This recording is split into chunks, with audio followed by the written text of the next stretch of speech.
कल्याण मंदिर मुदारमवद्य वेदी वितापय प्रदमनिन्दितमग्निपद्मं संसार सागर निमज्जद शेष जन्तु पुतायमानमभिनम्य जिनेश्वरस्य। मेरे गुरुवर मेरे उर में ज्ञान ज्योति जला देना, मुझे अपनी ही मंजिल का सही रास्ता दिखा देना। कहीं पथ भूल ना जाऊं भटकते राग द्वेषों में, मुझे पथवीत रागी दे अंधेरा सब मिटा देना। वर्तमान शासन नायक महावीर भगवान की जय। मुनिकुंजर समाधि सम्राट परम पूज्य 108 आचार्य श्री आदि सागर जी महाराज की जय। तीर्थभक्त शिरोमणि परम पूज्य 108 आचार्य महावीर कीर्ति जी महाराज की जय। तपस्वी सम्राट परम पूज्य 108 आचार्य सन्मति सागर जी गुरुदेव की जय। अध्यात्म योगी मौन प्रिय मम प्राण आचार्य भगवान सुनील सागर जी गुरुदेव की जय। धर्मानुरागी भव्य आत्मनो, एक बार तालाब और नदी दोनों में वार्तालाप हो रहा था। चर्चा छिड़ गई। तालाब नदी से कहता है, ऐसे क्या नादानी करता है, जहां जाता है वह अपना पानी बस देता जाता है, देता जाता है। थोड़ा सा अपने पास भी चीज रखा कर तो कभी काम आती है। नदी तालाब से बड़े प्रेम से कहती है, देखो भैया, मेरा काम तो देना ही देना है। मुझे आनंद, मुझे संतुष्टि देने में मिलती है। जहाँ देते हैं वहाँ प्यासों को पानी मिलता है, धरती हरी भरी होती है। देने में ही जो आनंद है वो इकट्ठा करने में नहीं है। तालाब फिर बार बार समझाता है, पर नदी तो अपनी बात कह के अपना काम करके आगे बढ़ जाती है, उसको कहाँ रुकना है। और तालाब तो वहीं का वहीं ठहरा हुआ है। उतने में कुछ महीने बीते, गर्मी आई, तीव्र तापमान में वो तालाब तो धीरे धीरे पूरा सूख गया, एक बूंद पानी नहीं। नदी में पानी थोड़ा कम तो हुआ, पर फिर भी पतली धार से वो बहती जा रही थी। कब उसका पानी बिल्कुल भी खत्म नहीं हुआ। प्रकृति ये संदेश दे रही है, ये नियम है प्रकृति का, जो जितना देता है उतना अधिक पाता है, जो जितना संग्रहित करना चाहता है वो उतना ही कोरा और खाली रह जाता है। धर्मानुरागी बंधुओं, थोड़ा सा चिंतन का विषय है कि हम जो कुछ भी ग्रहण करते हैं, बाद में अंत में कुछ हासिल नहीं होता है। और जितना जितना हम ग्रहण करते के साथ साथ छोड़ते जाएंगे, देते जाएंगे, वही हमारे जीवन का संतुलन बनाता है। आप ही बताओ, भोजन करते हो तो भोजन करने के साथ अगर मल विसर्जन नहीं हो तो क्या हालत होगी। श्वास अंदर जा रहा है भीतर, उसके साथ अगर बाहर नहीं गया तो पूरा जीवन का क्रम, बैलेंस बिगड़ जाएगा। इसी रूप से गृहस्थ जीवन में रात दिन काम करते हुए जो पाप का अर्जन हो रहा है, आप कितना भी कहो ठीक है, हमारे विचार इतने बुरे नहीं हैं, पर जो गृहस्थी के आरंभ समारंभ के कार्य है उसमें हिंसा आदि होती ही है, पाप का आश्रय होता ही होता है। फिर भी धर्म कैसे करे श्रावक?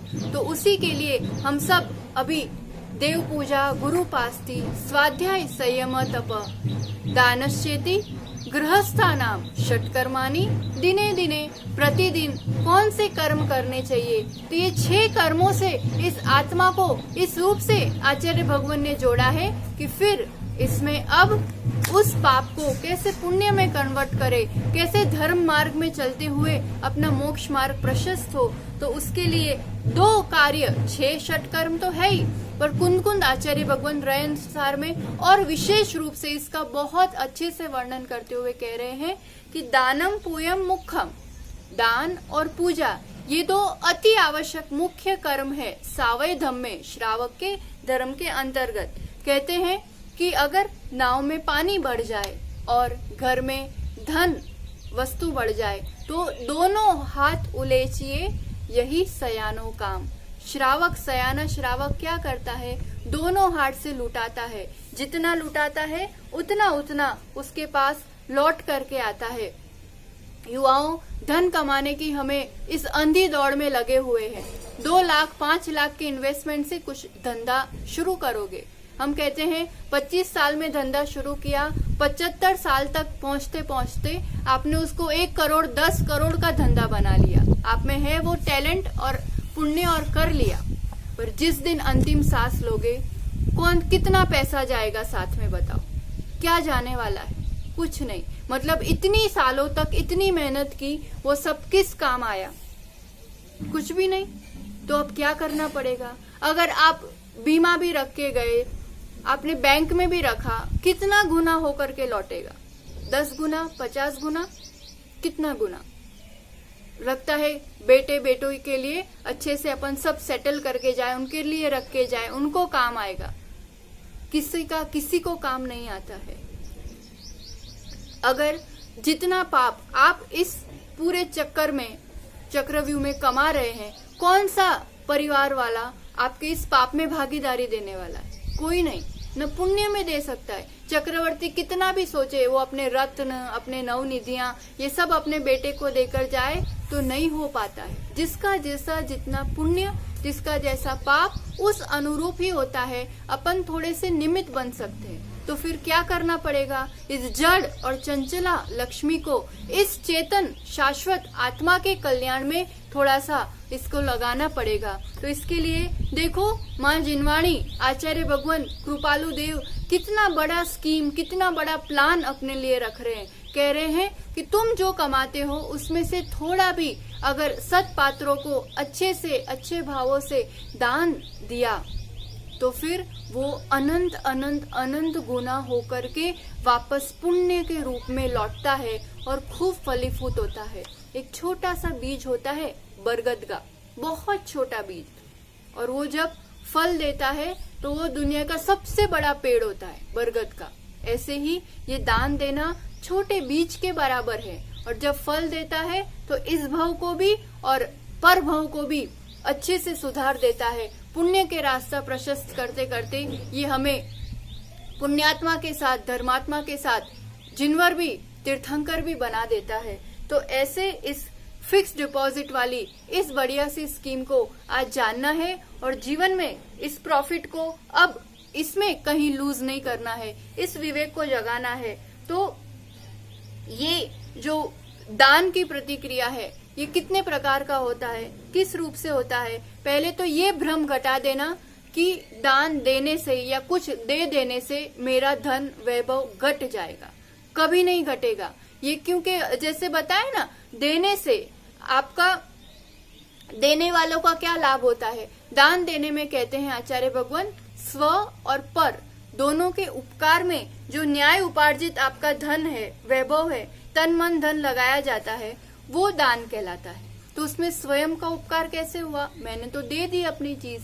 तो दे देने के लिए अपनी मूर्छा, अपना लोभ, अपनी आसक्ति कम होती है ना, तब दे पाते हैं। अपन जीतने के मार्ग में है। जीतना किसको है? कषायों को। कषायों की मंदता ही तो अपना आफ्टर ऑल लक्ष्य है। तो स्वयं का, चेतन का ये सबसे बड़ा लाभ। आपकी गृहस्थी चलेगी ही चलेगी, कहीं 1% भी दिक्कत नहीं आएगी। उसके साथ जरूरतमंदों को मदद करना और उसके साथ सत्पात्रों को दान दे करके उसमें पुण्य लाभ जो होता है, अपनी कषाय मंद होती है, पाप की हार होती है। यही सबसे बड़ी अपनी जीत है और पुण्य की वृद्धि होती है। और पर का उपकार, उनकी साधना में अपन निमित्त बनते हैं, सहयोगी बनते हैं। तो ऐसे स्व पर का उपकार होता है। इसमें घटने वाली बात नहीं, बढ़ने वाली बात है। तो ऐसे इस दान के कितने प्रकार होते हैं? तो मुख्य रूप से बताया गया है ये सुदान 4 प्रकार का हुआ करता है। आहार दान, औषध दान, ज्ञान दान, अभय दान। चारों को अपन एक एक करके समझेंगे और मुख्य रूप से इन चारों का जिसमें समावेश हो जाता है, जो मूल कर्तव्य में आता है अपना, ऐसे आहार दान को अपन विशेष रूप से आज समझेंगे। आहार दान यानी सत्पात्र। देखो, दान में 2 चीज समझना बहुत जरूरी है। दान में देने वाला जो होता है वो दाता कहलाता है। आप सब श्रावक गण, व्रतीगण दाता है। और जो इसमें 2 लोग होंगे तो ही दान की प्रतिक्रिया हो सकती है। स्वाध्याय कदाचित अकेले कर लो, सामायिक अकेले कर लो, पूजा अकेले कर लो, दान अकेले नहीं कर सकते। दान में 2 चाहिए ही चाहिए, एक देने वाला, एक लेने वाला। तो देने वाला होता है दाता। आप जो जैनी श्रावक है वो दाता है, और लेने वाले होते हैं पात्र। पात्र भी 3 प्रकार से, उत्तम, मध्यम और जघन्य। पात्र में कौन आएगा लेने वाले? तो अपन देखेंगे अभी गाथा से भी, तो उसमें बता रहे हैं जो निष्परिग्रही साधु, जिनको खुद कमाना धमाना नहीं है, वो पाप में नहीं पड़ते हैं, पूर्ण रूप से पाप क्रियाओं का जिन्होंने अपने जीवन में अंत कर लिया है, आरंभ नहीं करेंगे, रसोई नहीं बनाएंगे, किसी रूप से किसी के सामने हाथ नहीं फैलाएंगे, तो ऐसे जो अयाचक वृत्ति वाले निष्परिग्रही, पूर्ण रूप से आत्म साधना में, आत्म कल्याण में लगे हुए ऐसे जो परम दिगंबर साधु, आरिका माता जी, शुल्लक शुल्लिका और कई कदाचित त्यागी व्रतिगण, ये सभी जो हैं ये हमारे लिए उत्तम पात्र है। देखो दान किसको दिया जाता है? फल उसी रूप से मिलता है। आप बीज बोओगे तो कोई बंजर जमीन पर बीज बोने से फल नहीं मिलने वाला है। बीज कहाँ बोना पड़ता है? जितनी अच्छी जमीन में बोएंगे उतना अच्छा फल मिलेगा। तो ये पात्र किसको दान दिया जा रहा है, इसके आधार पर ही हमको फल मिलता है। तो ये पात्र हुए और दाता, दाता की विशेषताएं भी हम देखते हैं। पहले इन 4 प्रकार के दान क्या है वो थोड़ा सा अपन समझते हैं। तो आहार दान यानी क्या देना? प्रासुप, शुद्ध, मर्यादित भोजन सत्पात्रों को बड़े भक्ति भाव से देना, ये आहार दान हुआ करता है। इसमें कृत कारित अनुमोदना, हर तरीके से काम होता है। जो कर सकता है उसको करना चाहिए, जो नहीं कर सकता है उसको खूब अहोभाव से अनुमोदना करना चाहिए। आपने कभी धन्य कुमार की कथा पढ़ी हो या सुनी हो, तो वो जीव का जो पूर्व भाव है, अकृत पुण्य यानी जिसने कभी कुछ पुण्य किया ही नहीं, ऐसा वह एकदम अभागा जीव, कारण उसके जन्म से ही उसके पिता बहुत बड़े शेठ थे, पर उसके जन्म से ही पिता की मृत्यु हो गई। पूरी जायदाद नौकरों के हाथ चली गई। माँ बेटे को लेकर दर दर भटकती। बेटा कुछ काम करने जाता तो वो पैसा, वो रत्न भी पत्थर में बदल जाते। कुछ भोजन करने जाता तो वो लोहा हो जाता। मतलब इतना सा भी उसका पुण्य नहीं था। माँ क्या करती? दूसरे गांव चली गई शर्म के मारे। वहाँ एक जैनी श्रावक के वहाँ माँ ने रोटी आदि बनाने का काम प्रारंभ किया। तो वहाँ वो बेटा उन शेठ के बच्चों को सब खाते पीते देखता तो उसको बहुत मन हो जाता।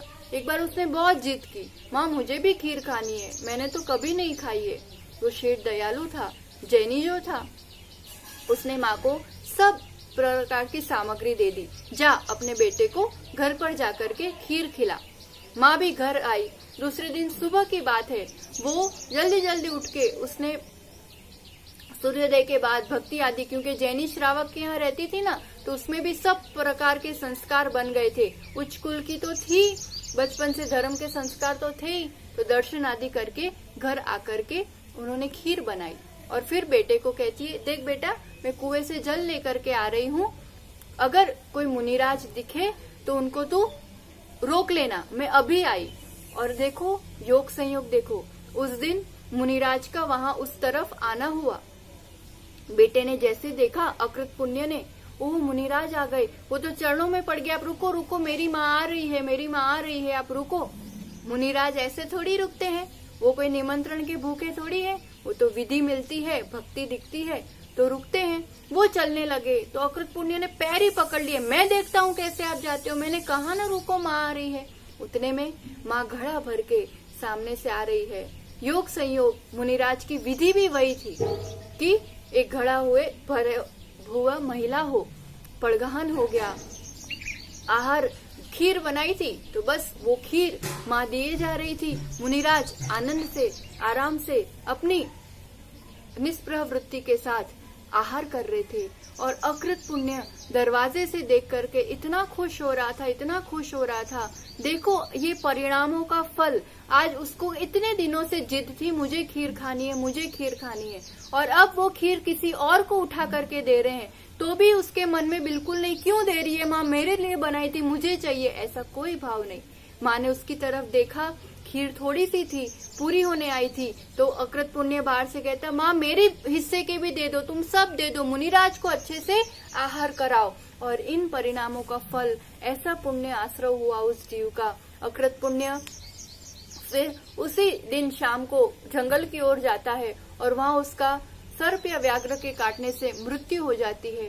पर इस पुण्य से वो अगले भव में शेठ के यहाँ धन्य कुमार नाम से वो बेटा होता है और वो जहाँ हाथ डालता है वहाँ सोना ही सोना हो जाता है। पूरी लंबी कथा है और वो फिर उसी भव से धन्य कुमार दीक्षा लेकर के मोक्ष चला जाता है। देखो सत्पात्रों में दान की कृतकारित अनुमोदना की भावना से क्या अद्भुत फल मिला करता है। परिणामों की निर्मलता के साथ दिया हुआ दान औषध दान।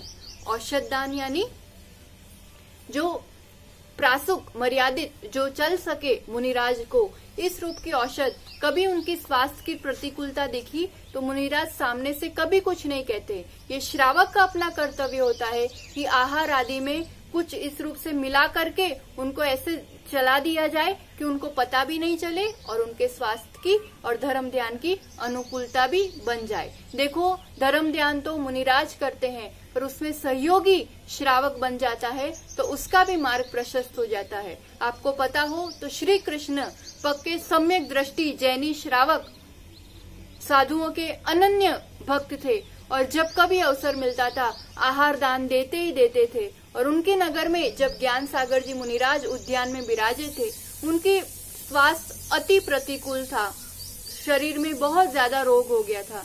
तब उन्होंने एक वैद्य को बुला करके और उनसे औषधि लेकर के लड्डू में मिला करके मुनिराज को रोज औषधि चली तो 4-5 दिन में उनका स्वास्थ्य अनुकूल हो गया। और इस परिणामों की विशुद्धि के साथ स्वयं खुद लग करके मुनिराज की सेवा की तो श्री कृष्ण को तीर्थंकर प्रकृति का बंध, विचार करो इतना शातिशय पुण्य का बंध उस जीव ने कर लिया।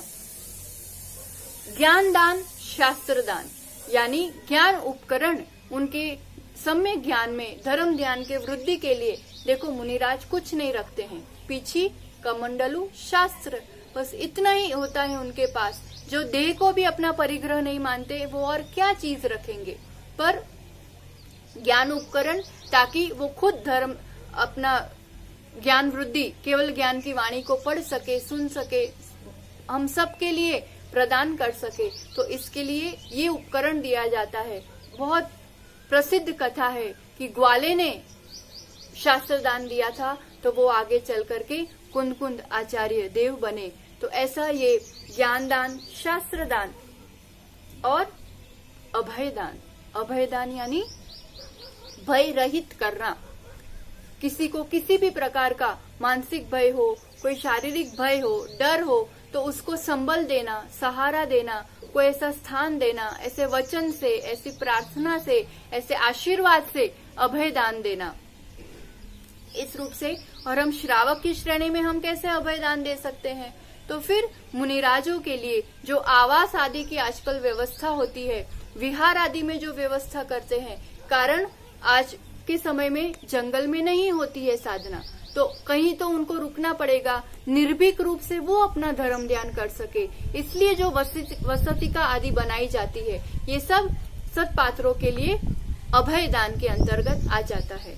तो श्रावकों आज इसके साथ हम जो बाकी अन्य दान करते हैं, जैसे पंखियों के लिए, पक्षियों के लिए कुछ दाना दे दिया या किसी गरीब के लिए कुछ मदद कर ली, ये सब करुणा दान के अंतर्गत आता है। ये लोग सत्पात्र नहीं है। देखो मिथ्या दृष्टि जीव है और वो उस धन का, उस दाने का किस रूप से उपयोग करेंगे ये हमें पता नहीं है। हाँ, हमारा कर्तव्य है, दया हमारा धर्म है, जहाँ किसी को जरूरत लगी वहाँ हम दान देंगे ही देंगे, पर इतना ध्यान होना चाहिए कि ये सद्दान की श्रेणी में नहीं आता है। आप अपनी भावनाओं से किसी के लिए करें पर वो सत्पात्र में और सद्दान की श्रेणी में नहीं है। एक करुणा दान के अंतर्गत ऐसा सब दान आता है। और हम श्रावक हैं, जब तक कमाते हैं और जहाँ किसी को जरूरत है तो गौशाला आदि में दान देना, पक्षियों के लिए दान देना, और किसी गरीब को पढ़ाई के लिए दे दिया, उसको कमाई के लिए दे दिया, भिखारी को। पर बने ना वहां तक ऐसे स्थानों में इतनी सावधानी रखनी चाहिए कि हमें सीधा पैसों का दान नहीं देना चाहिए, क्योंकि किसी शराबी को, किसी गरीब को दे दिया और वो ऐसे शराब आदि में कुछ और गलत पाप का धंधा करने में अगर उसका इस्तेमाल करेगा तो ध्यान रहे वो जो पाप करेगा उसका कुछ अंश फल हमें भी मिलता है। तो ऐसा पाप क्यों कमाना। तो बड़ी सावधानी के साथ सीधा भोजन ही दे दिया, वो खाएगा ही खाएगा भोजन, और क्या करेगा, है ना। तो इस रूप से सीधी वस्तु की व्यवस्था बना करके मदद करना चाहिए। और एक बात इसमें थोड़ी सी सावधानी रखेंगे कि रक्तदान की बड़ी फैशन होती है। रक्तदान अपने शास्त्र आगम अनुसार ये कुदान की श्रेणी में आता है, ये सही दान नहीं है। मांस, रक्त, ये सब अनंतकाय जीवों का पिंड और इसका दान देना ये कोई सही बात नहीं है। चलो ठीक है, किसी के प्राण बचेंगे उस रूप से आप कदाचित कभी दे देते हो तो दे दो, वो तो कदाचित थोड़ा भी क्षम्य है। हाँ, वो सद्दान की श्रेणी में तो नहीं है, पर आपकी भावना है कि मैं सक्षम हूँ, स्वस्थ हूँ और किसी के प्राण बचते हो तो दे दिया, वो कदाचित क्षम्य है। पर कभी भी रक्तदान लेना नहीं, किसी का खून लेना नहीं, अपना पूरा वो मांस का दान है और लेना हुआ तो अपनी कुल शुद्धि बिल्कुल भी नहीं रहती है। किसका खून है, कैसा खून है, तो अपन किसी भी धर्म कार्य करने के लायक नहीं रहते हैं। इसलिए ऐसी कुछ सावधानियों के साथ हम आज विशेष थोड़ा सा ध्यान देंगे और समझेंगे आहार दान को, क्योंकि आहार दान के अंतर्गत देखो औषध दान भी आहार दान के अंतर्गत ही होगा।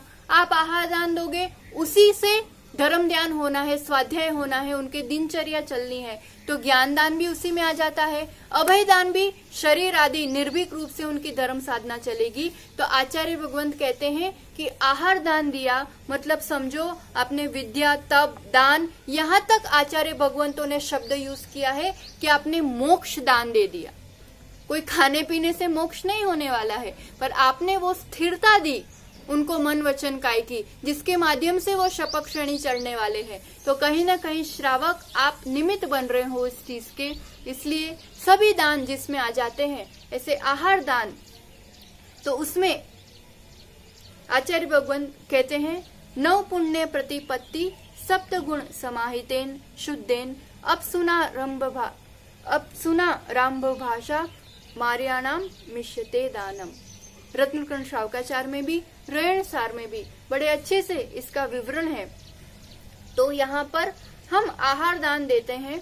चौका लगाते हो आप लोग, लगाते हो कि नहीं बताओ, कि दूर भागते हो? नाना नाना चौको नहीं लगाड़वानो, કોઈ બીજું લગાડી દેશે, જેનો નંબર હશે એનો લગાડશે, પછી થોડા રોકાશે તો જોઈશું, મહારાજ કેવા છે, કોણ છે જોઈએ પછી લગાડીશું। पर हम आपसे एक प्रश्न पूछना चाहेंगे कि લક્ષ્મી ઘરે દરવાજે ચાલ્લો કરવા આવો તો દરવાજો બંધ કરી દો, એ કેટલી સમજદારી છે बताओ। तपोधन रत्नत्रय धारी मुनिराज घर आंगन से निकल जाए और अपन पड़गहन के लिए ना खड़े हो, इससे बड़ा दुर्भाग्य और कुछ नहीं हो सकता है। सच बता रहे हैं, ये तपोधन लक्ष्मी है। जब कभी भी अवसर हो, पता चले थोड़ा सा कि मुनिराज का आगमन हो सकता है या हो गया है, अपनी ऐसी तैयारी और ऐसी तत्परता और ऐसा उत्साह और ऐसी भक्ति भावना होनी चाहिए कि जब मुझे कहा या जब अवसर मिला मेरा चौका तो होगा ही होगा। बाकी जिसको लगाना नहीं लगाना उसकी खुशी। पर ये नंबर सिस्टम वाला कोई सोने के सिक्के बांटने बैठे हो तो बोलोगे कि जब नंबर आएगा तब अपन लेंगे, ये तो उससे भी बड़ी अनमोल चीज हमारे लिए पुण्य का अवसर बट रहा है। तो हम पहले जाकर के इस ऑफर का, इस अवसर का लाभ उठाएंगे। तो आहार दान देने वाला चौका लगाता है, सोले से भोजन करता है, सही है कि नहीं? तो चौका किसे कहते हैं और सोला किसे कहते हैं, ये आज हम थोड़ा सा अपने लिए समझते हैं। તમે बताओ सोला એટલે શું? सोला એટલે એટલું સમજમાં આવે, અડવાનું નહીં, छूना नहीं, छूना नहीं, छूना नहीं, इतना ही समझ पाते हैं हम। सोला मतलब क्या एग्जैक्टली बताओ, और चौका मतलब क्या? चौका यानी जहाँ रसोई बनाते हैं वो। देखो ये दोनों शब्द जो है ना, चौका और 16, ये दोनों चीज अक्षर है। चौका कहीं ना, अपने चौको लगा रहे हो, क्रिकेट में बोलते हैं, मतलब 4 रन हुए, 4। तो चौका यानी जिसमें 4 बातों का ध्यान रखा जाता है। कौन कौन सी 4? शुद्धि होना उसमें। सबसे पहले द्रव्य शुद्धि, ये ध्यान से सुनना, समझना और सब लोगों को बताना। इसका ज्ञान बहुत कम लोगों को होता है। हम कर तो रहे हैं प्रतिक्रिया, पर ज्ञान के अभाव में पूर्ण फल और आनंद नहीं ले पाते हैं। द्रव्य शुद्धि और द्रव्य क्षेत्र शुद्धि, काल शुद्धि और भाव शुद्धि, ये 4 प्रकार की शुद्धि जहाँ पर होती है ना, इसको अपन चौका कहते हैं। पहले के समय में तो हर घर में चौका ही हुआ करता था। એટલે જોજો આપણા ગામડાના ઘરોમાં બી કિચન, આપણે હવે કિચન કહીએ છીએ જ્યાં કચકચ થાય, પણ પહેલે उसको चौका ही कहते थे। नानी आदि ऐसे नहीं कहते थे जो हमारा नहीं आवानू रसोड़ाમાં, और वो घर के बाहर ही रहता था ताकि इस सब से छुआछूत से भी बच जाए और प्रासुक रूप से शुद्धि के माध्यम से ये पूर्ण कार्य हो पाए। क्यों? क्योंकि आहार, हमने देखा, भोजन a very big source of right energy. जिस रूप से भोजन बनेगा वो हमारे लिए भी, और फिर ये तो सत्पात्रों को दान देना है, तो वो किस एनर्जी से कहाँ पर कैसे बन रहा है, उनको पूरा दिन उससे धर्म ध्यान करना है, परिणामों की निर्मलता बनाना है। तो ये 4 शुद्धि का ध्यान रखना बहुत जरूरी है। तो हम भी हो सके जब बने, खुद के लिए भी, पर्यूषण है, चौमासा है, पर्व के दिन है, तो हमारे लिए चौका ही होगा, वो किचन नहीं होगा, है ना। तो द्रव्य शुद्धि में जो भी अन्न, मसाला, फल, ये सब आप यूज करते हो मर्यादित, प्रासुक होना चाहिए। मर्यादाएं तो आपको पता ही होगी, 3 ऋतु के अनुरूप मर्यादाएं अलग अलग हुआ करती हैं। फिर जल, जो हमने छानने की विधि समझी थी, तो जल उसी तरीके से छान करके मर्यादा से जल होना चाहिए। दूध, इसका बहुत लोग ध्यान नहीं रख पाते हैं। दूध की मर्यादा भी, गाय का दूध जो हम ला रहे हैं तो अपने सामने थन धोकर निकाला गया हो और 48 मिनट के अंदर अंदर गर्म किया गया हो, इसी रूप का दूध और दूध के पदार्थ साधुओं को चलना चाहिए। घी की मर्यादा भी, जो दूध आता है, मलाई होती है, उसी दिन की मलाई का उसी दिन घी बनाया जाता है, तुरंत का तुरंत, क्योंकि मक्खन की भी मर्यादा नहीं होती है। तो घी का मक्खन बना के तुरंत घी बनाया जाता है। सिर्फ घी बन जाने के बाद 1 वर्ष भी उसकी मर्यादा हो सकती है, पर बनाते समय बहुत दिनों की मलाई है, फिर आप घी बना रहे हैं और फिर साधु के लिए उपयोग कर रहे हैं, तो वो अभक्ष हो जाता है। तो ये सब चीज द्रव्य शुद्धि के अंतर्गत आया करता है।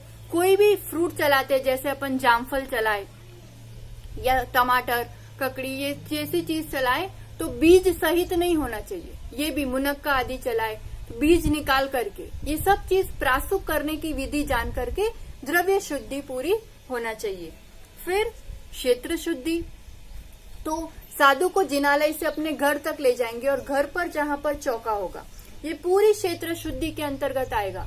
तो रास्ते में भी कोई भी पंचेंद्रिय त्रस्त जीव की क्लेवर लाश, यानी मेंढक है, चूहा है, ऐसी कोई चीज लाश नहीं होनी चाहिए। ये पूरी सावधानी रखना चाहिए। कितनी बार इसी वजह से अंतराय हो जाता है।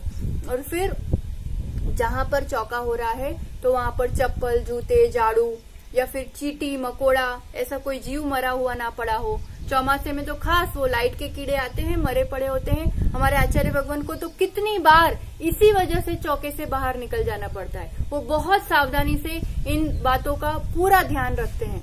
तो क्षेत्र शुद्धि तो, और फिर उसी के पास में अपना टॉयलेट वगैरह हो, बेसिन हो, नाली बह रही हो, इस टाइप का अशुद्धि नहीं होना चाहिए। तो ये क्षेत्र शुद्धि में पूरा ध्यान रखना चाहिए। चंदवा जहाँ बंध रहा है ना, उस क्षेत्र में चंदवा बंधेगा, रसोई घर में भी और जहाँ आहार होना है वहां पर भी। तो उस चंदेव के नीचे जो अशुद्धि वाली महिलाएं, बेटियां हो तो वो नहीं गई हो, ये सब चीजों का, ये सब चीज क्षेत्र शुद्धि के अंतर्गत आ जाएगा।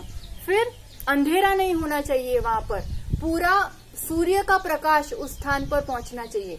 लाइट बनकर, लाइट चालू करके भोजन नहीं बनाया जाता है। ये इसमें पूरा रात्रि भोजन के दोष का पाप हमें लगता है। तो इसलिए इन चीजों का ध्यान रखते हुए फिर काल शुद्धि में क्या ध्यान रखेंगे, तो जिस काल में आहार दिया जाता है उसी बेला में, जैसे सुबह में सूर्योदय के 2 घंटे बाद और सामायिक काल के पूर्व, ये एक बेला होती है। सामायिक काल में आहार दान नहीं होता है, पड़गाहन नहीं होता है। फिर दोपहर में सामायिक काल के बाद और सूर्यास्त के 2 घंटे पहले तक, ये दूसरी बेला होती है।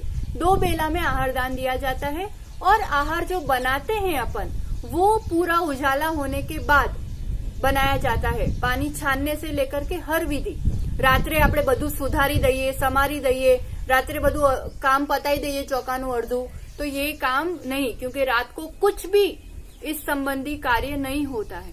तो इन बातों का ये काल शुद्धि में आ गया। भाव शुद्धि में आपके परिणामों की निर्मलता, अत्यंत अत्यंत अत्यंत अहो भाव से, आदर भाव से अपन को भाव शुद्धि से कभी भी इसमें इतना ध्यान रखना है कि अभिमान, मान नहीं आना, अनादर नहीं आना, प्रमाद नहीं आना। कहाँ से आ जाते हैं मुनिराज, क्यों आ जाते हैं, ये सब करना पड़ता है। इस रूप का अनादर और अनुत्साह का भाव नहीं होना चाहिए। अरे ये तो परम सौभाग्य है, जब अवसर मिलता है ना एक एक थोड़ा सा देने का भी, तो ऐसा अहोभाव से बढ़ जाता है कि आज सचमुच मेरा जन्म सार्थक हुआ। कुछ ही किसी प्रकार की एक तरीके से देखा जाए ना, तो आप देखना, आप तीर्थ वंदना करो, आप बड़ा भक्ति विधान करो, आप इवन स्वाध्याय करो, उससे भी सबसे ज्यादा अधिक विशुद्धि कब बनती है, आहार दान के समय। क्योंकि कितना भी टेंशन हो, विकल्प हो, स्वाध्याय में शायद नींद आ जाए, पूजा करते समय कुछ घर के विचार आ जाए, पर आप आहार दान के समय देखना, कोई भी बड़ा से बड़ा काम आपका बाकी हो, पर उस समय वो विचार नहीं ही आता है। कारण एक ही भावना रहती है, साधु का निरंतराय आहार। मतलब सबसे अधिक विशुद्धि इसी में बनती है। इसलिए इसको आचार्य भगवान ने सबसे ऊपर स्थान दिया है। जब से आप तैयारी में लगे हो सुबह से, और जब तक हो नहीं जाता है, यानी कितने सारे घंटे अपन इस चीज में लगाते हैं, तो इसलिए इतना ज्यादा पुण्य फल का आश्रय होता है कि आप सोच भी नहीं सकते हो। तो इसलिए इस विशुद्धि के साथ इस सौभाग्य का लाभ उठाना चाहिए। इसमें जो 16 अपन ने कहा, चौका आपको ध्यान आ गया होगा, द्रव्य क्षेत्र काल भाव की शुद्धि पूर्वक। अब अपन समझेंगे दाता 16 कैसे पालन करता है। तो 16 भी समझना, ये हमारे लिए ये अंक है। 17 भी नहीं, 15 भी नहीं, 16। तो 16 किन बातों का ध्यान रखना है अपन को। तो सबसे पहले अपन ने देखा ना, शब्द आचार्य भगवान ने दिया था 9 पुण्य, 9 द्वार है पुण्य के, 9 तरह से भक्ति की जाती है, तब जाकर के मुनिराज का आहार हो पाता है। ये परीक्षा है आपके भक्ति की, आपकी भक्ति कितनी सच्ची, कितनी पक्की, कितना जुड़ाव है आपका गुरुराज से। तो नवदा भक्ति में आपको ध्यान है, बोलते जाएंगे आप लोग भी साथ साथ में, पड़गाहन।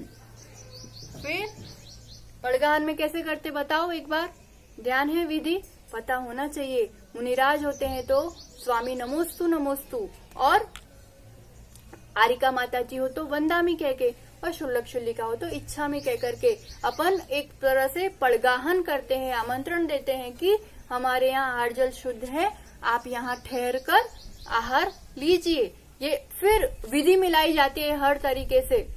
इसमें आपकी भक्ति की सच्ची परीक्षा है। जितने तार गुरुराज से, मुनिराज से जुड़े होंगे, तब पता चलता है कि उनके मन में क्या संकल्प लेकर के वो निकले हैं। देखने लायक दृश्य होता है। कभी आकर के देखो, आचार्य भगवान का जब पड़गाहन होता है और 30-30, 40-40, 50-50, 100-100 चौके, और ऐसे श्रावक बस आहार हो जाए, यूं विधि बदल के पड़गाहन की प्रतिक्रिया देखना भी किसी अजैन को या किसी अनजान को सम्यक दर्शन का कारण बन जाता है कि कैसे श्रावक, बड़े बड़े शेठ घर के बाहर आकर के पड़गाहन कर रहे हैं।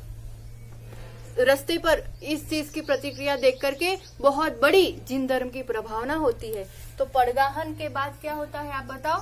अपन पड़गाहन यानी वशीकरण विधि। एक बार पड़क गए गुरुदेव, आपने परिक्रमा लगा दी, अब आप आगे चलोगे, गुरुदेव आपके पीछे पीछे चलेंगे, आप घर तक लेकर के जाओगे, आप कहोगे गृह में भोजनशाला में प्रवेश कीजिए और फिर उनके लिए उच्चासन देंगे। अपने घर पर अतिथि आएंगे, उच्चासन पर विराजमान करेंगे, उनका पाद प्रक्षालन करेंगे। उनके पैर गंदे हो गए हैं इसलिए नहीं, ये चैतन्य तीर्थ चरण आज मेरे घर पर पड़े हैं। जिस घर में साधु के चरण नहीं पड़े हैं वो घर श्मशान बराबर है, और जिस घर में एक बार भी साधु के चरण पड़े हैं वो मंदिर से भी बढ़कर है। तो ये चरण पड़े हैं इसलिए हम पाद प्रक्षालन कर रहे हैं। फिर पाद प्रक्षालन के बाद पूजन आना चाहिए सबको। इधर उधर एक दूसरे का मुंह देखते रहते हैं कि कौन पूजन करेगा, कौन पूजन करेगा। भगवान की पूजन करते हैं वैसे ही अष्ट द्रव्य से यहाँ पूजन होती है। बस हमें महामुनिराज का नाम लेना है। नाम नहीं आता है तो सिर्फ मुनिराज बोल करके रत्नत्रयधारी की पूजन 4 हुए। फिर 5वें नंबर पर नमोस्तु करेंगे, झुक करके पूरा नमस्कार। फिर थाली आदि दिखा करके जो द्रव्य उनके लेने लायक है सब दिखाकर, इसमें ध्यान रखें आचार्य भगवान बहुत बार उपदेश में कहते हैं कि चौके से अधिकतम लोग क्यों कतराते हैं या क्यों घबराते हैं कि लगता है इतनी सारी आइटम बनानी पड़ेगी, 50 आइटम बनाना, इतना तामझाम करना, ये कैसे होगा, 4 लोगों ने भेगा करवा पड़े અને પછી આટલું બધું બનાવવું પડે તો એ તો આપણા એકલાથી ન થાય। पर ऐसा कुछ करने की जरूरत नहीं है। आप अपने लिए, एक महिला ही तो घर में सब लोगों के लिए भोजन नहीं बनाती है तो उतना ही तो करना है, कुछ नहीं करना है। हम अपन रोज क्या खाते हैं, अपने दाल भात शाक रोटली खाइए, बस नॉर्मल जैसा जो अपने लिए अपन भोजन बनाते हैं उसी से बस वहीं पर समय पर पड़गहन करके शुद्ध बनाना है, समय पर पड़गहन करना है।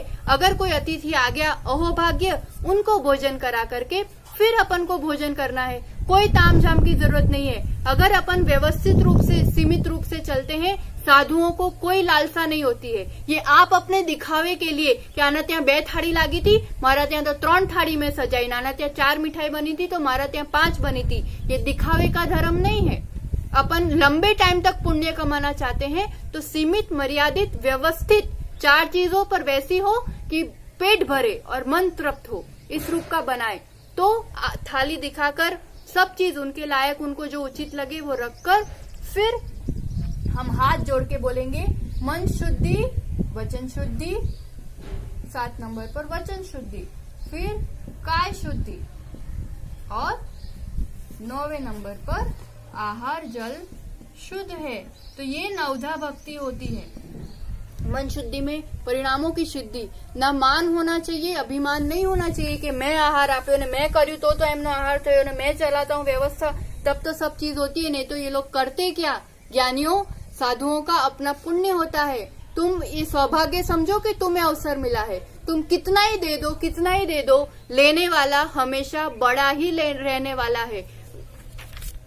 कई लोग बोलते कुछ भी हो महाराज जी, आपको एक बार तो हाथ यूं करना पड़ता है ना, चलो मान लिया यूं हाथ करना पड़ता है, पर यूं हाथ करते हैं तब देखना हाथ ये इनके है पर कपते किसके हाथ है, सामने वाले के हाथ है। और तुम कितना ही देना चाहो, हम हाथ यूं कर दे तो कहाँ से दे दोगे बताओ। यानी लेने वाला ही बड़ा है। अपना अहोभाग्य है कि अपनी चीज स्वीकार कर रहे हैं। इसलिए इस रूप का कभी भी, क्योंकि इतना अच्छा काम करते हुए खीर बनाई हो और थोड़ा सा उसमें पोटेशियम साइनाइड चला जाए तो पूरी खीर बेकार। इतना अच्छा काम कर रहे हैं दान का, पुण्य का, और उसमें थोड़ा सा अभिमान आ गया तो सब अपने हाथों उस पर पानी फिर जाता है। इसलिए इस रूप का मान नहीं, ईर्ष्या नहीं। इसके हाथ तो इतने सारे हो गए, इसी को पूछते हैं, यही करता रहता है। प्रेरणा लो, खुद भी पुरुषार्थ करो। इन कषायों के माध्यम से अपने पुण्य को कम मत करो। मन शुद्धि रखना है, वचन शुद्धि रखना है, बहुत प्रेम से, बड़ी शांति से, बहुत जरूरी शब्दों का इस्तेमाल। रास्ते में जाते हुए भी एक हाथ खबर नहीं पड़ती, महाराज आवे छे, आम थाय छे, ऐसा कई बार तो गाली तक दे देते हैं। आचार्य भगवान कितनी बार रास्ते से लौट गए हैं। वचन शुद्धि नहीं रही तुम्हारी, कैसे हम आहार करेंगे। काय शुद्धि में कितनी बातों का ध्यान रखना है हमको। काय शुद्धि में स्नान करके शुद्ध वस्त्र पहने हैं, धोती दुपट्टा है, कॉटन का धोती हो, साड़ी, खासकर महिलाओं की, केसरी आदि अच्छे कलर के हो, ब्लैक नीला ये सब कलर नहीं होना। कॉटन की साड़ी हो, सिर ढका हुआ हो, प्लास्टिक की कोई चीज नहीं हो हाथ में, बिंदी नहीं हो गम वाली, पीछे बाल में भी वो रबड़ वैसा कुछ नहीं बांधा हो, पिन हो व्यवस्थित। इस रूप का पूरा 16 का ध्यान। यहाँ पर काय शुद्धि ही हम समझते, छूना नहीं उसका तो क्यों, तो ये तो बात हम अभी कोरोना काल में समझ ही रहे हैं कि छूने का क्या प्रभाव होता है। It's just because exchange of energy. मैं पूरी राइट पॉजिटिव एनर्जी के साथ आहार दान देना चाहता हूँ, तो कोई वैसी चीज को छू जाने से मेरा एनर्जी लेवल और साधु का एनर्जी लेवल नहीं बिगड़े, इसलिए। बाकी 16 तो ये सब चीज प्रतिक्रिया होने के बाद होता है। तो ये काय शुद्धि में स्नान किया हो, नेल पॉलिश लिपस्टिक आदि नहीं हो, कोई ऐसा श्रृंगार नहीं हो, ऐसे चर्बी साबुन आदि से नहाए ना हो, नाखून बड़े नहीं होना चाहिए। बड़ी फैशन चलता है आजकल नाखून बढ़ाने का। नाखून किसके बड़े होते हैं? पशु के और राक्षस के। अपन जैनी श्रावक है, नाखून बड़े नहीं होने, कितनी बार ये नेल पॉलिश आदि की वजह से ही अंतराय हो जाते हैं। तो ऐसा कोई भी अशुद्ध पदार्थ अपने शरीर पर नहीं हो। तो ये काय शुद्धि हो गई। तो और आहार जल तो अपना शुद्ध है ही। इतना बोल करके ये नवधा भक्ति होती है, तब आहार होता है। अब 7 चीज कौन सी रही? तो फिर 16 में 9 हो गई ना, तो 7 बातें रही। तो 7 बातों में कौन कौन सी चीजों का ध्यान रखना है? तो कहते हैं दाता हो ना आप, दाता के 7 गुण होते हैं। ये 7 गुण हुए तब जाकर के पूरा 16 होता है। पहला श्रद्धा, दूसरा भक्ति। श्रद्धा है, रत्नजयधारी मुनिराज है, श्रद्धा के बिना तो काम होता ही नहीं है। हमारे लिए गुरु पद में विराजमान है, रत्नत्रयधारी है, आत्म कल्याण के मार्ग पर लगे हुए हैं। तो ऐसे श्रद्धा हृदय में रग रग में बैठी हुई है। भक्ति, श्रद्धा तो है पर चौका हर कोई नहीं लगा पाता है। जिनकी भक्ति होती है ना, वही कर पाता है। भक्ति यानी एक्सट्रीम प्रेम, अनुराग। ये भक्ति शक्ति बनती है, ड्राइविंग फोर्स बनती है कि सुबह से लग करके इतनी मेहनत करते हैं। और तो ये भक्ति अतिरिक्त होना। फिर श्रद्धा, भक्ति, तुष्टि। तुष्टि किस बात की? आज तो मोटा महाराज आवाज जोईता था तो नहीं आया, कोई नहीं आयु, एक शुल्लक जी आई गया, बस कोई बात नहीं। जो आए उनको अच्छे से आहार कराना है। नहीं भी आए कोई तो भी कोई बात नहीं। हमको 3 कम 9 करोड़ मुनिराज को पड़गाहन का पुण्य मिल ही चुका है। अत्यंत संतोष भाव से। फिर विवेक, विवेक यानी विज्ञान भी कहते हैं कहीं पर। अत्यंत विवेक पूर्वक किस उम्र के महाराज है, चबा पा रहे हैं कि नहीं चबा पा रहे हैं, मौसम कौन सा चल रहा है, किस चीज के बाद, दूध के बाद जूस नहीं चलाना, ये कैसे चीजें चलाना, अत्यंत शोधन पूर्वक चलाना, ये विवेक अभ्यास बहुत जरूरी है। फिर आएगा 5वें नंबर पर अलोलुपता।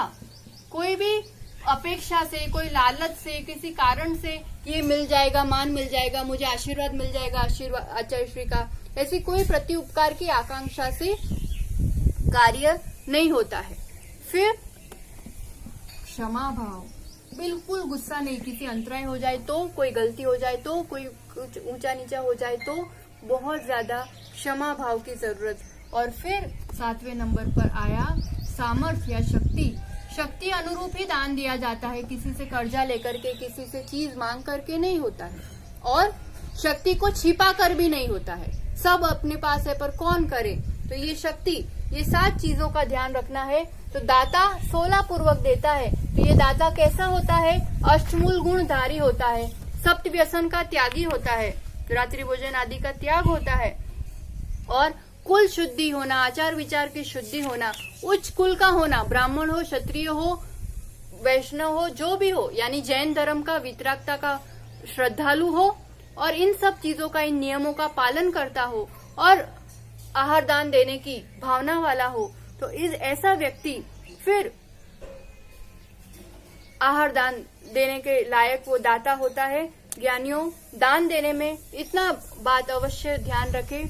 सबसे पहली बात तो ये अवसर को नहीं चूके, जैसा हमने पहले भी आपसे कहा। कारण चक्रवर्ती भी स्वयं खुद, आपको प्रसंग आपने कभी पढ़ा हो, भरत वैभव, भरतेश वैभव या आदि पुराण, इतना प्रेरक प्रसंग आता है कि भरत चक्रवर्ती अपने घर के आंगन में बड़े उदास चेहरे से खड़े हैं। उनके मंत्री पूछते हैं, क्या बात है भगवान, क्या कमी पड़ गई, आप और उदास? तो कहते हैं, आज मेरे हाथ फीके लग रहे हैं, आज मुझे अच्छा नहीं लग रहा है, क्या बात है, मैं और गहने लेकर के आऊं क्या, आपको क्या कमी? तब भरत चक्रवर्ती कहते हैं, देखो आज इतने बज गए, आज एक भी मुनिराज का पड़गान नहीं हुआ, आज मैंने आहार दान नहीं दिया, आज मेरा जन्म, आज मेरा दिन मुझे निरर्थक लग रहा है, असफल लग रहा है, आज मेरा कौन सा ऐसा दुर्भाग्य है? सोचो, सम्यक दृष्टि को देवशास्त्र गुरु का समागम उसके जीवन के सबसे अनमोल पल हुआ करते हैं। वो नहीं मिले तब उदास होते हैं, नहीं मिले दर्शन तब होता है कभी ऐसा?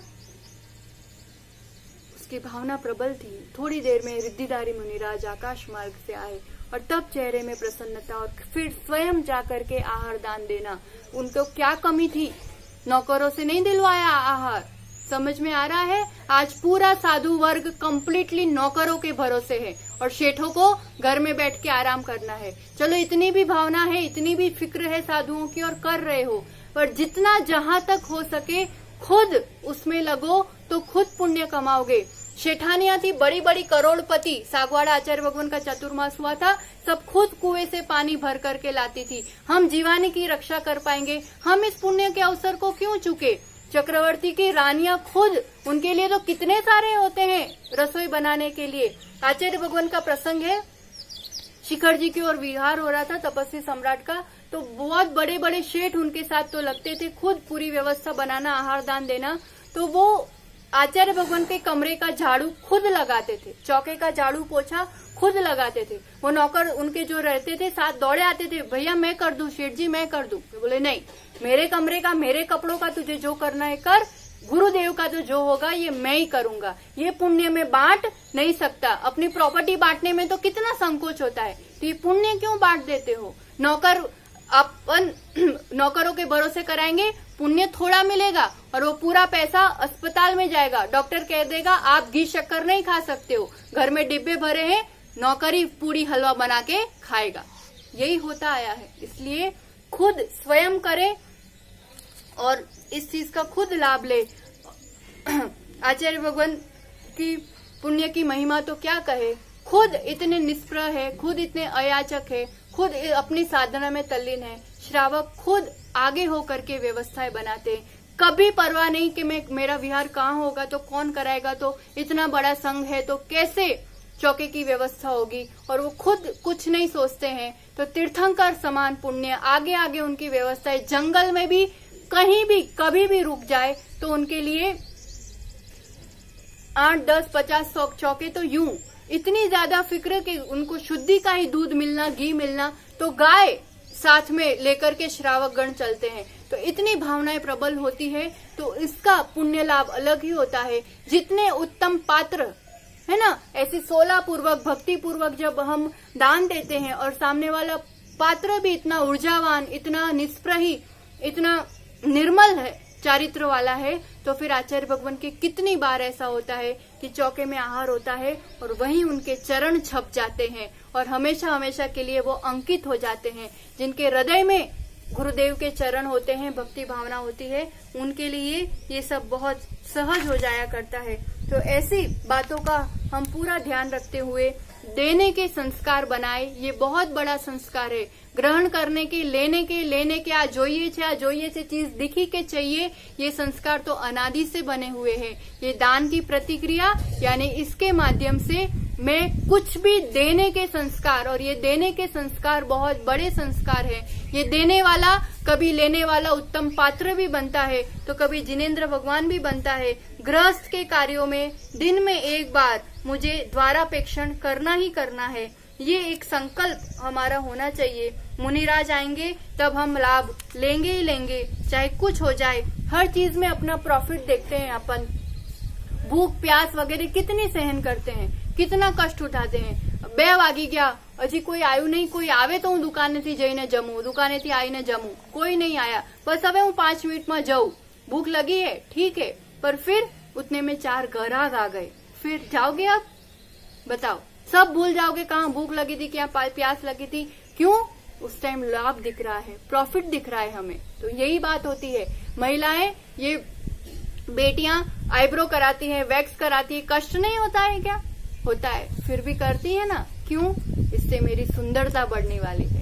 जहाँ सुंदरता दिखती है, जहाँ लाभ दिखता है, वहाँ कष्ट उठाते हो कि नहीं उठाते हो? ये देह के लिए कष्ट उठाते हो और ये सिर्फ पाप में परिवर्तित होकर के कुछ फल नहीं देता है। जहाँ बुद्धि विवेक जगता है, यही चीज अब ये जड़ का चेतन के लिए उपयोग होता है। ज्ञानियों, चिता में जलने से पहले इस चेतना के लिए कुछ कर लो, उसका कल्याण कर लो, चेतना का उत्थान कर लो। अब अगर दृष्टि बदल जाती है तो फिर तप के माध्यम से ये सब कष्ट सहन किया जाता है। गर्मी में बड़े बड़े शेठ विहार कर लेते हैं, साधुओं के साथ पैदल चल लेते हैं जो कभी नहीं चलते हैं।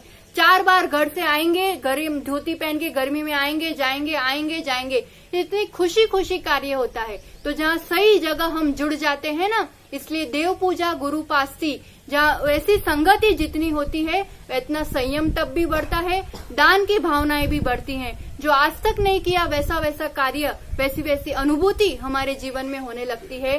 दान स्नान के बराबर है। स्नान अपन खुले में सबको दिखा करके नहीं करते हैं, करते हैं क्या? अलग से छिप करके बाथरूम में करते हैं। वैसे ही छिप करके जितना बने उतना कम उद्घाटित करके प्रगटित करते, छपा छपा करके दान नहीं होता है। एक 500 રૂપિયાનું દાન શું આપી દીધું કે આપણે તો બધી લેબલ લાગવું જોઈએ, પ્રશસ્તિ લાગવી જોઈએ, પંખા પર भी નામ લખ્યું હોય કે मैं મંદિરમાં पंखो नखाव्यो छे। इससे कुछ मतलब नहीं निकलता है। अपने पुण्य में कमी मत करो, कुछ दिखाना नहीं है। अपना हमें जो संतुष्टि हुई, जो आनंद मिला, वो एक ग्राफ दे करके जो आनंद होता है ना, वो करोड़ों का टेंडर पास करके भी वो खुशी और तृप्ति नहीं मिलती है। तो वो मेरे लिए खुशी संतुष्टि है बड़ी है, आगे पुण्य भी फलना है। तो छपाकर दिखाकर मानवश कभी भी दान नहीं होना चाहिए। और इसके साथ और कुछ बातों का ध्यान कि जैसे जो दान हम देते हैं, आप बैंक में देते हो, उसमें कहाँ कुछ बूचड़ खाने में जा रहा है, किस जगह उपयोग हो रहा है, हमें नहीं पता चलता है। तो इससे तो अच्छा है कि हम दान दें, वैसी जगह दें जहाँ पर इसका सही उपयोग होने वाला है, क्योंकि इन सब जगहों पे पैसा जाने पर हमें पाप लगता है। और दूसरी बात, ये 4 दान के अलावा तीर्थ क्षेत्रों के उद्धार के लिए, जिनवाणी के प्रचार प्रसार, तीर्थ यात्रा के लिए, शिविर आदि के लिए, इन सब चीजों में ऐसे ये सब स्थान बताए हैं रहनसार जी में कि ये सब भी सद्दान की श्रेणी में आया करता है। तो ऐसे इस श्रावक धर्म के अंतर्गत हम कषायों की मंदता और परिणामों की निर्मलता बढ़ाने के लिए अवश्य रूप से हमारा आज इस श्रेणी में अष्टमूल गुण का पालन, एक जैनी श्रावक के हिसाब से जो एकदम बेसिक स्टेप है, और 6 कर्म जो प्रतिदिन उनको करने ही चाहिए, लाभ उठाना ही चाहिए। तो इसमें आचार्य भगवान कहते हैं जो हम कमाई करते हैं उसका 25% तो 100% दान में जाना ही जाना चाहिए। 50% आप गृहस्थी के लिए उपयोग करो, 25% सेविंग्स करो और 25% दान करो। जितना कमाते हो उसमें से ही दो, बहुत ज्यादा देना, जिसकी जितनी यथाशक्ति पर देना चाहिए। देते जाओगे तो फलीभूत होता जाएगा, बढ़ता ही जाएगा, और जीवन में आनंद, खुशी, शांति, ये सब गुण भी वृद्धि होगी और वैभव और संपदा भी वृद्धि होती जाएगी। इसलिए इस षट कर्म को, दान पूजा को मुख्य रूप से, और बाकी स्वाध्याय आदि भी हम अपने जीवन में करके अपने जीवन को निर्मल बनाए। आज इसके साथ इस विषय को हम तो बोलना का अंत कर रहे हैं, पर आपके जीवन में आज से, अभी से ये चीज जीवन में जीना प्रारंभ करना है। इसी दिव्य मंगल भावना के साथ कि आप सभी इस चीज का लाभ उठाएंगे और आप सब सच्चे जैनी श्रावक बनेंगे, और ये जैनी एक दिन जिनवर बनेगा। हम सब एक साथ सिद्धालय में जाकर के परम आनंद को प्राप्त हो। इसी दिव्य मंगल भावना के साथ मम आदर्श आचार्य भगवान सुनील सागर जी के चरणों में कोटिशः नमन करते हुए, जयवाण जावाणी के ज्ञान से सूजे लोकालोक, सोवाणी मस्तक नमो सदा देत हूँ धो। द्वादशांग में जिनवाणी माता की